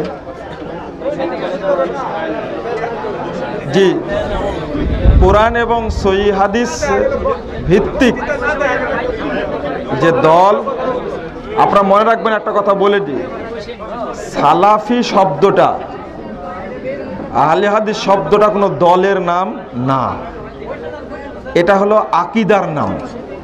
যেমন আনসারুস সুন্নাহ, যেমন আহলুস সুন্নাহ ওয়াল জামাআহ, শুধু আহলুস সুন্নাহ, এইগুলো কোনো দলের নাম না, এগুলো আকীদার নাম। এটা খেয়াল রাখবেন আপনারা। ফরজ সালাতের পরে মুনাজাত, এটা তো নাজায়েজ, বেদাতি, পচা বেদাত, এটা একটা। হ্যাঁ, এর থেকে আপনারা দূরে থাকবেন। এই নিয়ে বিভ্রান্ত চেষ্টা কেউ যদি সৃষ্টি করে, তাকে নিয়ন্ত্রণ করার চেষ্টা করবেন। আপনি একাকী হাত তুলে দোয়া করেন, আপনি একাকী হাত তুলে দোয়া করুন। অনেকগুলো সহিহ হাদিস আছে, কোনো পাপ হয়েছে, কোনো ত্রুটি হয়েছে, আপনি ওযু করে হাত তুলে দোয়া করুন, সহিহ হাদিস বর্ণিত হয়েছে। বেতের সালাত কত রাকাত ও নিয়ম কি? আপনারা ভালো করে লিখতে পারেননি। বিতির সালাত 1, 3, 5, 7, 9 পর্যন্ত পড়া যায়। তবে 1 রাকাত, 3 রাকাত, 5 রাকাত এক সালামে পড়তে হবে, মাঝখানে কোনো তাশাহুদ চলবে না। 7, 9 পড়তে চাইলে 6 রাকাত পড়ে তাশাহুদ, আর 9 পড়তে চাইলে 8 রাকাত পড়ে তাশাহুদ পড়ে আর 1 রাকাত পড়তে হবে। এটা হলো সুন্নাত। তবে উত্তম হলো 1 রাকাত পড়া। মনে থাকবে কয় রাকাত? 1 রাকাত। 1 নম্বর সুন্নাত তো পালন করলেন। 2 নম্বর হলো 1 রাকাত সালাতের অভ্যাসটা বাংলাদেশে নাই, এই সুন্নাতকে প্রতিষ্ঠা করাই লাগবে। বুঝতে পারলেন কথা? এই সুন্নাত চালু নেই, বেদাতিরা এই সুন্নাতটাকে খেয়ে ফেলেছে একবারে। কথাটা বুঝে আসলো না, কথাটা আবার বলেন। বলছি 1 রাকাত বেতের পড়াটা উত্তম। কিভাবে পড়বেন? 3 রাকাত যেভাবে পড়েন ওইভাবেই 1 রাকাত পড়বেন। অর্থাৎ রুকু থেকে ওঠার পরেও আপনি কুনুত পড়তে পারেন, রুকুতে যাওয়ার আগেই আপনি হাত তুলে পড়তে পারেন, হাত বেঁধেও কুনুত পড়তে পারেন। তবে হাত বেঁধে থাকা অবস্থায় আবার আল্লাহু আকবার বলে রফল আদান করে আবার হাত বাঁধা যে নিয়মটা চালু আছে, এর কোনো দলিল নেই, এটা বেদাতি আমল। এটা একটা এর রুমার একটা জাল হাদিস আছে। আশা করে বুঝতে পেরেছেন। 1 রাকাত বেতের এটা নিয়ম তো একই, পৃথককৃত নিয়ম নাই। আপনি সূরা ফাতিহা পড়লেন, আর একটি সূরা পড়লেন, তার সাথে কুনুতটা পড়ে নিলেন হাত বাঁধা অবস্থাতে, পড়ে রুকু করে সেজদা করে তাশাহুদ পড়ে সালাম ফিরে দিলেন, একটা নিয়ম। আর একটা হলো রুকুর আগেই যখন সূরাতে তেলাওয়াত শেষ হয়ে গেল আপনার, তখন নর্মালি হাতটা মুখের সামনে ধরলেন, ধরে কুনুত পড়লেন, কুনুত শেষ হয়ে গেল আল্লাহু আকবার রফল আদান করে রুকুতে চলে গেলেন, এই একটা। আর একটা হলো রুকুর পরে সামি আল্লাহু লিমান হামিদা পড়ার পরে 2 হাত তুলে কুনুত পড়লেন। আগে কুনুত পড়াটা উত্তম, মনে থাকবে। এটা 1 রাকাত। আর আল্লাহ বিজোড়কে পছন্দ করে না। আল্লাহ কয় বিজোড়? 1 রাকাত পড়বেন। বেদাতিদের ইমামের পেছনে জামাত করা যাবে কি না? জি, বেদাতের পেছনে সালাত আপনার হবে, তার ত্রুটি হবে। তবে মাজার পূজারি, কবর পূজারি তাবিজ বিক্রি করে, এর ইমামের পেছনে সালাত হবে না। কথা মনে থাকবে। আর বেদাতি মসজিদগুলিতে আপনি নিজেই সালাত পড়তে পারবেন না। যেমন ফজরের সালাতটা পড়া হয় সূর্য ওঠার একটু আগে, আর আসর পড়া হয় সূর্য ডুবার একটু আগে। এটা রাসূল সাল্লাল্লাহু আলাইহি ওয়াসাল্লাম নিষেধ করেছেন, আউয়াল ওয়াক্তে সালাত আদায় করতে হবে। আপনি নিয়মিত ওই জামাতে সালাত পড়তে পারবেন না। আপনি সঠিক টাইমে বাড়িতে সালাত আদায় করে নেবেন।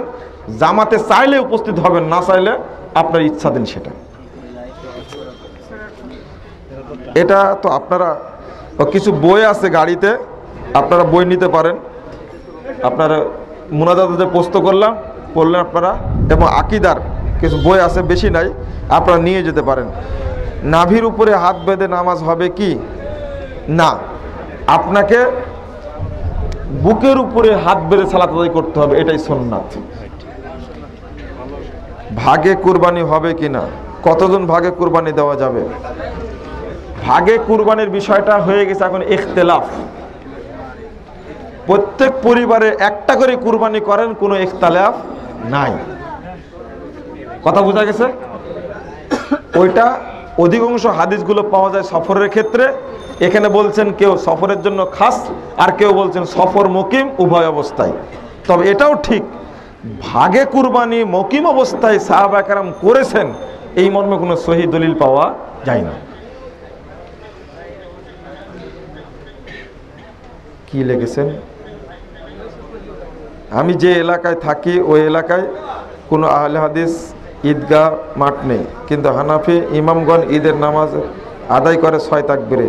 এখন আমি কি করব? 12 তাকবীরে যদি পান চলে যাবেন, না হলে ওদের সাথেই পড়বেন। এই পাপ আপনার হবে না, ইমামের হবে। কবর পাকা করা হারাম যদি হয়, তাহলে রাসূল সাল্লাল্লাহু আলাইহি ওয়াসাল্লাম সহ সাহাবীদের কবর পাকা করা কেন? জি, রাসূলের কবর যেটা করা আছে, সুযোগ পালে একদিন ভেঙে দেবে ইনশাআল্লাহ, ওটা থাকবে না। কথা বোঝা গেছে? ওর উপরে যে গম্বুজটা, এটা কবর হেফাজত করার জন্য যেটা করা হয়েছে, ওটা কোনো সমস্যা নাই। সাহাবীদের কবর পাকা আছে, কোনটা বললেন একটু বলেন তো দেখি। এমনি তো একটা বলে দিলেন।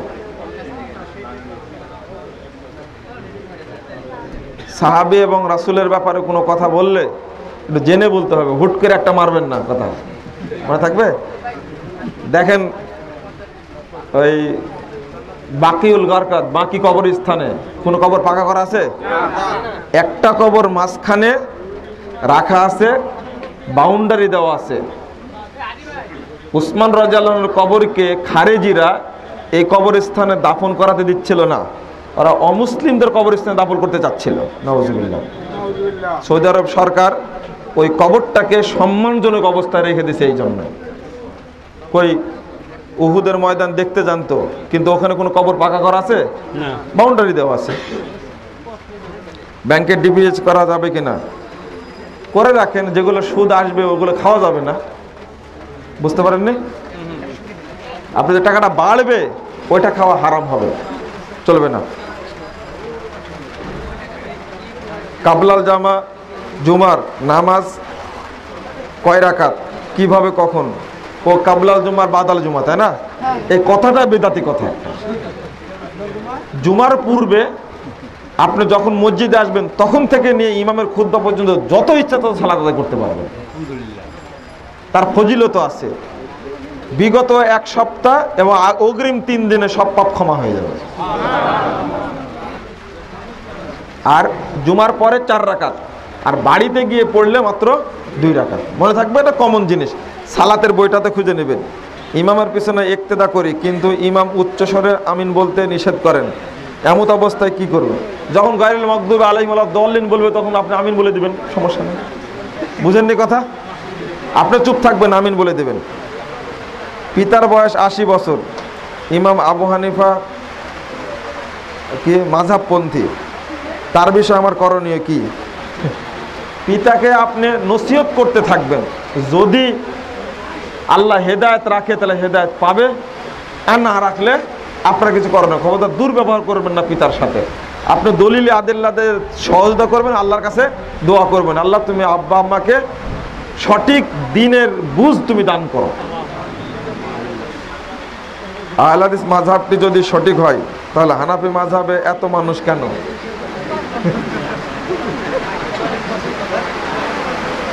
আপনারা সব প্রশ্নই করতে পারেন দেখছি, হ্যাঁ? সংখ্যা যদি দলিল হয় তাহলে ঈদের তাকবীর 12টা বেশি না 6টা বেশি? 12টা দেন না কেন? সংখ্যা কখনো দলিল না। বলুন, নবী রাসূলদের অনুসারী কম ছিল না বেশি ছিল? তাদের কি বলবেন? উত্তর দেন আমাকে, এবার উত্তর দেন আপনি। রাসূলের বিরোধী মানুষ বেশি ছিল কেন? এক কথা, সংখ্যা কোনো দলিল না, কখনো বাড়তে পারে কখনো কমতে পারে। এখন বর্তমান বিশ্বে কোন জাতির সংখ্যা বেশি জানেন? খ্রিস্টান। তাহলে খ্রিস্টান হয়ে যাবেন আপনি? নাউজুবিল্লাহ। মসজিদে প্রবেশ করে আমরা 2 রাকাত নামাজ পড়ি, এই নামাজ নাম কি? এই নামাজের নাম তাহিয়াতুল মসজিদ, দুখুলুল মসজিদ। রমাদান মাসে 3 রাকাত বেতের পড়ি। রমাদান ছাড়া কত রাকাত বেতের পড়তে হবে? রাসূল সাল্লাল্লাহু আলাইহি ওয়াসাল্লাম রমাদানে 3 রাকাত পড়েছিলেন বলে আমরা পড়ি, অন্য মাসে আমরা 1 রাকাত পড়ি, রাসূল সাল্লাল্লাহু আলাইহি ওয়াসাল্লাম পড়েছেন তাই। কথা মনে থাকবে? হ্যাঁ, এখানে কোনো প্রশ্ন নাই, যেভাবে করার কথা সেভাবে করতে হবে। জয়ীফ হাদিসের মূল সংজ্ঞা কি? কোনো ফাজাইলের ক্ষেত্রে কি জয়ীফ হাদিস আমল করা যাবে না? যদি না যায় তবে কেন? পরের প্রশ্নের উত্তর দিয়ে দিছি। এখানে যিনি এই প্রশ্নটা করেছেন জয়ীফ হাদিস সম্পর্কে, তিনি কিছু জানেন হয়তো বা। জয়ীফ হাদিসের উপরে আমল করা যাবে না, কারণ হলো যে সমস্ত মুহাদ্দিস জয়ীফ হাদিসের উপরে আমল করার যে 3টি বা 6টি বা 9টি শর্ত পেশ করেছেন, ওই শর্ত মানতে গেলে মানুষ জয়ীফ হাদিসের উপরে আমল করবে না। যেমন একটা কথা আসছে যে কখনো মানার সময় মনে করা যাবে না এটা রাসূলের হাদিস। কথা কি বুঝতে পারলেন? জয়ীফ হাদিস মানা যাবে ওই শর্তে, যতগুলো শর্ত আছে তার মধ্যে একটা শর্ত হলো যে রাসূলের দিকে সম্বোধন করে মানা যাবে না। তাহলে মানবো কি জন্য বলেন? এক। দ্বিতীয় বিষয়, যে সমস্ত আলেম জয়ীফ হাদিস মানার কথা বলেছেন তারা মূলত হাসান হাদিসের কথা বলেছেন। আর আগে হাদিসটা 2 শ্রেণীর ছিল, সহিহ আর জয়ীফ। সহিহ, হাসান, জাইয়েদ, শাহেদ, এইগুলো ছিল না আগে। জয়ীফ ও জাল হাদিস বর্জনের মূলনীতি একটা বই আছে, আপনারা ওই বইটা কিনে নিয়ে এটা পড়ার চেষ্টা করবেন।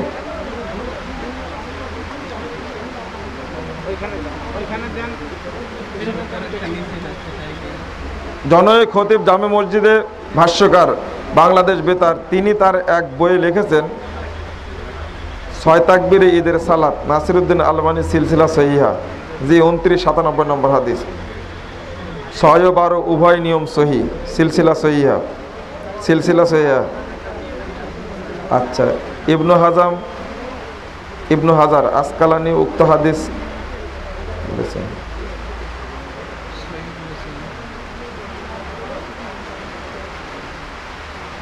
জি, সহি হাদিস দুইটাই ঠিক, 12 তাকবীর 6 তাকবীর, কিন্তু আর একটা কথা যে এখানে লেখা না, এই জন্য খুব কষ্ট পেলাম। যে অনেক তথ্যই দেওয়া হয়েছে কিন্তু আর একটা তথ্য তো বলা হয়নি। আলবানির কথাটা ব্যবহার করা হলো, তো উনি সর্বশেষ একটা কথা বলেছেন, ওটা তো লেখা হয়নি। তিনি সবশেষে বলেছেন ওয়া আহাব্বু আলাইয়া ইলাইয়া সাবাগান ওয়া খামসান লিআন্না আহাদিসু আকসার। শেষ কথা বলেছেন, তবে 7, 5, 12 তাকবীরই হলো আমার কাছে সর্বোত্তম আমল, কারণ এর হাদিস অনেক। এটা লেখেননি কেন? পড়লে ধরা খাবো তাই না? সুন্দর কথা বলেছেন আপনি। বন্ধুরা আমার শুনেন, আমরা যে পড়াশোনা করি না এমনটা বলবেন না। এই কথাটা লেখেননি বলে আমি খুব কষ্ট পেলাম। আপনার কথা ঠিক, আপনার কথা ঠিক। একটা হাদিস আছে, তাও এটা একজন রাবী কর্তৃক বর্ণিত। আমি ঈদের তাকবীর বইটার মধ্যে উল্লেখ করেছি।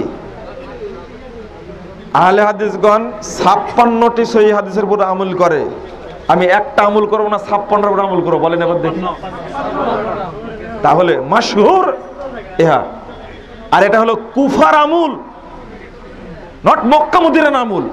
বুঝতে পারেননি কথা? এই 6 তাকবীরের জন্ম হয়েছে কুফাতে, আর 12 তাকবীর শুরু হয়েছে কোথায়? মক্কা মদিনা, রাসূল সাল্লাল্লাহু আলাইহি সাল্লাম কর্তৃক। আমি এই হাদিসটা মানব। আজকের বক্তব্যের মূল উদ্দেশ্যই ছিল এটা। যখনই বলি হাদিস এটা সুন্নাত এটা, তখনই আপনি বলুন অমুক যে বলেছে, অমুক যে বলেছে না, তখন সুন্নাতের মর্যাদা হলো না। আপনাকে খেয়াল রাখতে হবে। আমরা 4 ভাই শহরে আলাদা থাকি, কিন্তু বাড়িতে গেলে সবাই এক হাঁড়িতে রান্না করে খায়। এমত অবস্থা 4 ভাইকে একটি কুরবানি হয়? জি না, 4 ভাগে 4টা কুরবানি দিতে হবে। শেষ। জাযাকুমুল্লাহ। কেন আরো দিলেন? আর প্রোগ্রাম আছে যে রুকুর পরে আবার হাত বাঁধা আর নাই, দেখেন তো আছে কিনা। ভাই মুখে প্রশ্ন হবে না। আহলে হাদিস না মুসলিম? আমরা আহলে হাদিস না মুসলিম? আহলে হাদিস বলা যাবে না, মুসলিম বলতে হবে। এই বিষয়টি একটু পরিষ্কার করুন। এটা অনেকবার পরিষ্কার করেছি ভাই, এখানেও পরিষ্কার করেছি। আমার আলোচনা নেটে আছে, এত বকা যায় না, ঠিক আছে? যারা এই সমস্ত কথা বলছে মুসলিম বলতে হবে, এটা নতুন কথা। যেমন তারাবি আর তাহাজ্জুদ পৃথক সালাত, এর জন্ম হলো 60 বছর আগে। ঠিক এই 5 বছরে হয়েছে এই কথাটা চালু হয়েছে যে আহলে হাদিস না মুসলিম বলতে হবে। এর বয়সটা মাত্র 5 বছর, আমরা ওরা দেখতে পাবো। মাত্র 5 বছর, বেশি দিন না। ওই দলিল হলো কি, যে ইন্নানি আনা মিনাল মুসলিমিন, মানে মুসলিমদের অন্তর্ভুক্ত। কিন্তু এই অর্থটা নিজের মতো করে বুঝেছে। এত প্রশ্ন উত্তর দেওয়া যাবে না। ধরে রাখেন, কথা বোঝা গেছে? আহলে হাদিস বৈশিষ্ট্যগত নাম। সৌদি আরবের মানুষ সালাফি বলে, বাংলাদেশে প্রচলিত আহলে হাদিস, নাইজেরিয়াতে আহলুস সুন্নাহ, মালয়েশিয়াতে আনসারুস সুন্নাহ, ইন্দোনেশিয়াতে শাফি বলা হয়, আমাদের দেশে কাউকে হেদাতি বলা হয়, কাউকে রাফাদানি বলা হয়। নামটা বড় বিষয় না, নামটা বড় বিষয় না, আমলটা হলো বড় বিষয়। আর নামের প্রশ্ন করছেন কেন?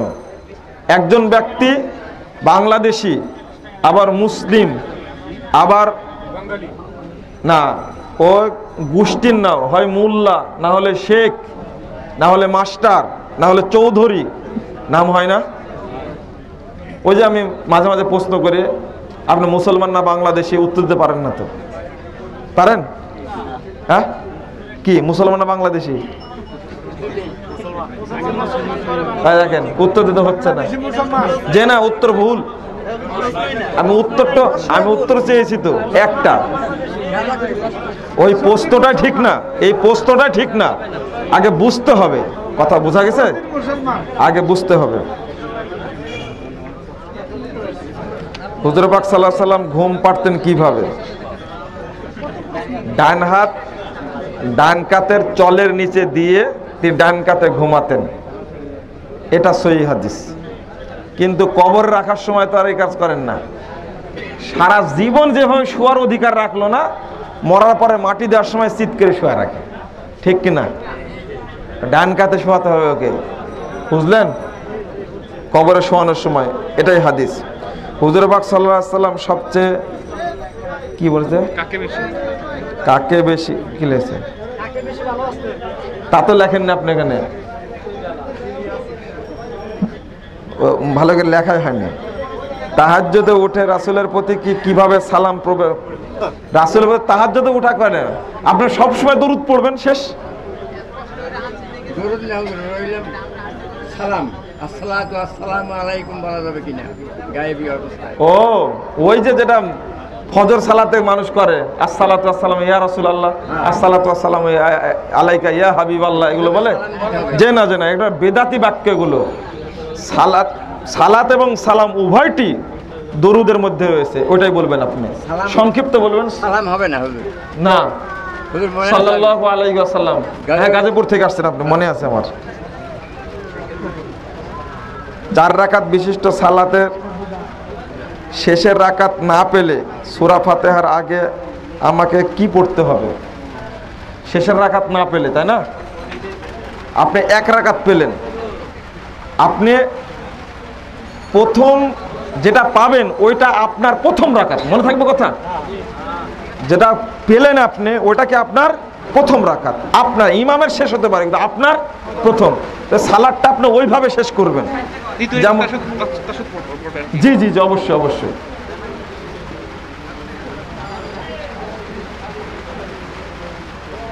হুজুর পাক সাল্লাল্লাহু আলাইহি সাল্লাম কোন খাবার পছন্দ করতেন, বেশি পছন্দ করতেন? এক এক হাদিসে এক একটা কথা আসছে। একটা হাদিসে সারিদ খাবার, রুটি দ্বারা গোস্ত দিয়ে বেশি পছন্দ করতেন। আর একটা হাদিস আসছে লাউ খাওয়া বেশি পছন্দ করতেন। এক একটা হাদিসে এক রকম প্রশ্ন করেছেন, এমনি এগুলো প্রশ্ন করেছেন। কি করছেন যারা এখানে?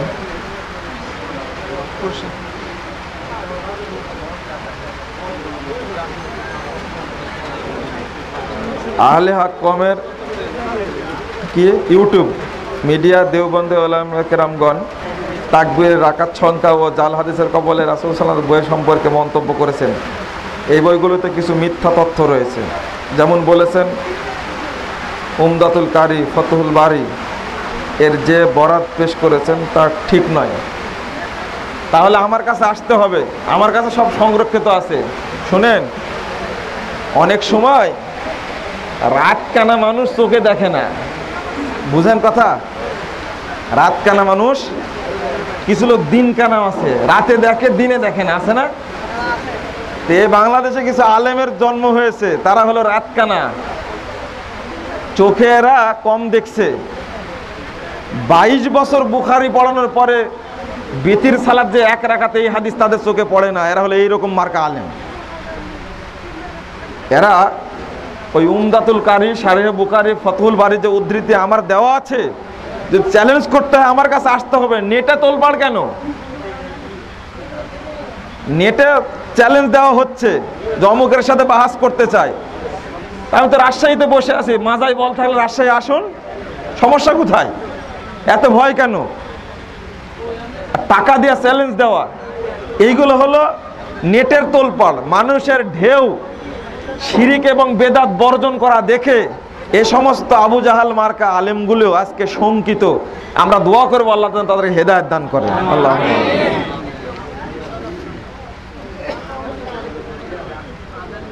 কি লিখছেন নিজে বলে? কলমে পড়া ব্যক্তি বাহ্যিকভাবে নামাজ পড়া ও অন্যান্য ইসলামী ইবাদতরত মুসলিমদের বিপক্ষে বিধানদের সহযোগী। আপনি আমার ভ্রান্তির বেড়াজালে একামতের দিন একটা বই আছে, আপনি যে প্রশ্ন করেছেন এই প্রশ্ন পুরোটা পড়তে আধা ঘন্টা সময় লাগবে, আর যেভাবে লিখছেন আমি বুঝতে পারছি। ভ্রান্তির বেড়াজালে একামতের দিন বইটা পড়েছেন আপনি? উত্তর পাননি আপনি?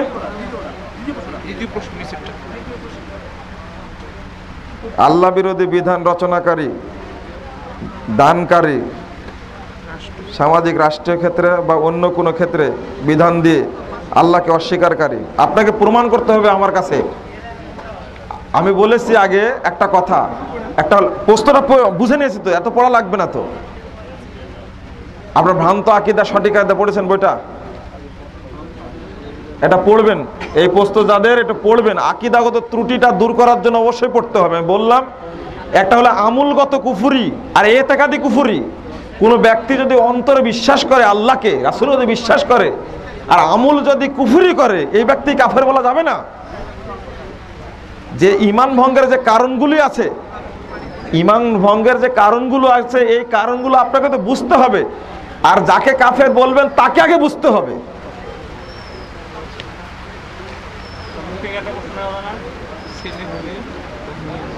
রাগ রাখতে হবে। আচ্ছা শেষ, এটা বোঝা যায় না কি লিখছে। তাবিজ ঝুলানো শিরিক কিনা, এটা তো পরিষ্কার শিরিক কথা, এটা আর প্রশ্ন করা লাগে? যিনি তাবিজ দেন তিনি শিরিক করলেন কিনা? জি জি ঠিক আছে ঠিক আছে। যদি শিরিক করে থাকেন তাহলে ওই ইমামের পিছনে সালাত পড়া যাবে কিনা? বললাম তাবিজ বিক্রি করে যে ইমাম, তার পিছনে সালাত হবে না, আগেই বলে দিছি না। জাযাকাল্লাহ খায়ের। নেন। অনেকে অপপ্রচার চালাচ্ছেন আপনি নাকি সংগঠন থেকে বের হয়ে গেছে, এটা কি সত্য কথা? কে বলেছে এটা? হ্যাঁ? আমার একটা প্রশ্ন ছিল, মানে আমরা আহলে হাদিসে ঢুকতেছি আর কি। তুমি লেখনি কেন প্রশ্নটা? বলো তো। এখানে আছে লেখা। কি প্রশ্ন? একটা জিনিস দেখাবো। বলো। এখন আমরা আহলে হাদিসে ঢুকতেছি, হ্যাঁ। ঢোকার পরে এখন আমাদের ইমাম, ওনার কাছে আমি কোরআন শরীফ শিখি। আমরা অনেক আচ্ছা, ছাত্র, বলো বলো তুমি বলো। এখন অনেক ছাত্র কোরআন শরীফ শিখি। এখন মসজিদ থেকে যারা এইভাবে নামাজ পড়ে বের করে দেয়। এখন আমরা এটা দেখি, আমার বন্ধু আছে আহলে হাদিসের, ওরা আমাদের দাওয়াত দিচ্ছে, আপনার প্রোগ্রামে গেছি, আব্দুল রাজ্জাকের প্রোগ্রামে গেছি, অনেক জায়গায় যায় আমাদের বুঝ আসছে আর কি। এখন হুজুরের সাথে কয়েকদিন লাগলাম এই বিষয়ে। প্রশ্নটা করো আগে। আর প্রশ্ন হলো এই রফিউদ্দিনের বিষয়ে উনি বলছে যে এটা কোনো প্রমাণ দেখাইতে পারবে না, যে এই যে 50 জন সাহাবী সহ 400 হাদিস রয়েছে, এই ব্যাপারে কিছু বলুন। মানে এটা কিভাবে রফুল আয়দান করার ব্যাপারে 400 সহিহ হাদিস রয়েছে, এটা হলো প্রসিদ্ধ কথা। 400টা দরকার নয় আপনার, এই কুতুবে সিত্তা 6 খান কিতাবেতে 49টা সহিহ হাদিস আছে, এটাই মানেন না। হাদিসটা 500 1000 দরকার নয়, একটা হাদিস যদি পাওয়া যায়, নিয়াত করা, ইন্নামাল আমালু বিন নিয়াত, এই হাদিসটি মাত্র একটি সূত্রে বর্ণিত হয়েছে। এই একটা হাদিস দ্বারা হাজারো নিয়াত তৈরি করেছে। একটি হাদিস দ্বারা হাজারো নিয়াত তৈরি করেনি, উল্টা বুঝে।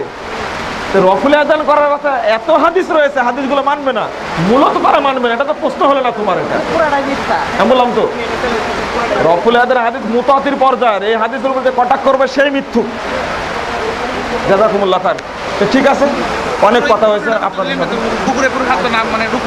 বললাম যে রুকুর পরে বুকের উপর হাত না বেঁধে ছেড়ে দেওয়াটাই হলো সহিহ হাদিস, ছেড়ে দিতে হবে। জাযাকুমুল্লাহ খায়ের।